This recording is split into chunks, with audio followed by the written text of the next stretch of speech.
think labor has been a huge issue for much of agriculture in general. When you're dealing with commodities and you got to have labor to survive, you're always going to worry about it. I mean, there ain't no question about that. About 1994, I think that's when we started incorporating the H-2A program to our farm. Why we chose to go to that is we just couldn't get the labor we needed. You know, you could get about 20 to 25, 30 people, but you couldn't get it consistent. In 1998, Kent and the rest of the family decided to move into H-2A labor sourcing, and so that was a huge upfront cost for us. When you source H-2A labor, you have to provide their housing, their transportation, provide meals for them. And so that was something that they were willing to undertake that probably a lot of people weren't at the time.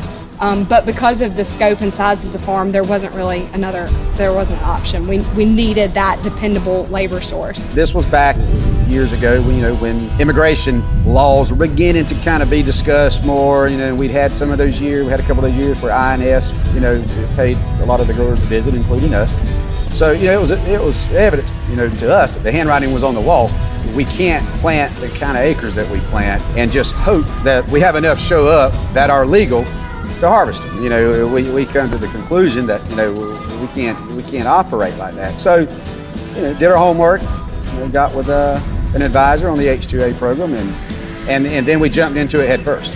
We were one of the first ones in Georgia to ever get an H-2A program. There was probably 6 or 7 of us that got into it. We just went and bit the bullet and went ahead and started working with it. And it comes pretty easy now because we know how to work it and do it and the paperwork and all, but it's a lot of paperwork. You just have to hire somebody to do it. And I have 2 girls that do nothing but keep up with my labor, and that's what they do, You have to be very diligent on all the procedures. If you don't have the manpower, don't have people dedicated to do that and that you can count on, it's not going to be very successful for you.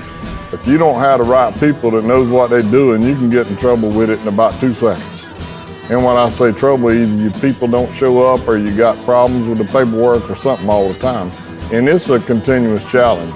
There is a sense of relief knowing if we request 150 workers, we're going to get somewhat close to that number. We may not always get 150, but we'll typically get 135 to 140. Out of those 250 to 275 workers, we've got a group of guys that's been coming here for 20 years, almost.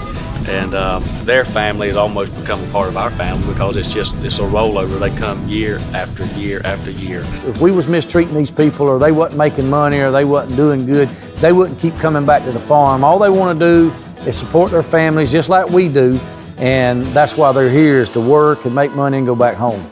I think every year they get better and better at it, at knowing what has to be done and by what time, and probably coming in early didn't hurt them any, but those laws are constantly changing, those rules are constantly changing. I guess it's to that point, you got to either have H-2A or you're not going to farm.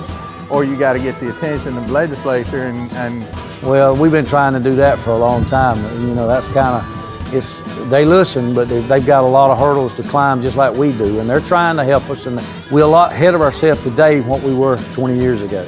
If people want to eat, they're going to have to figure out the labor situation, and they're just getting that in Washington where they understand that program now, I think. Come on, guys, try to give us a little give and take and work with us, since we are putting forth a good effort. And that's really all we're asking, is for a little bit of help.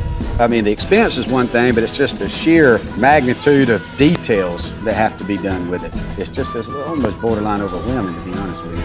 Last year specifically, we experienced some hang-ups that were just kind of out of our control. It's a battle, and it's always a battle, and it's always going to be a battle.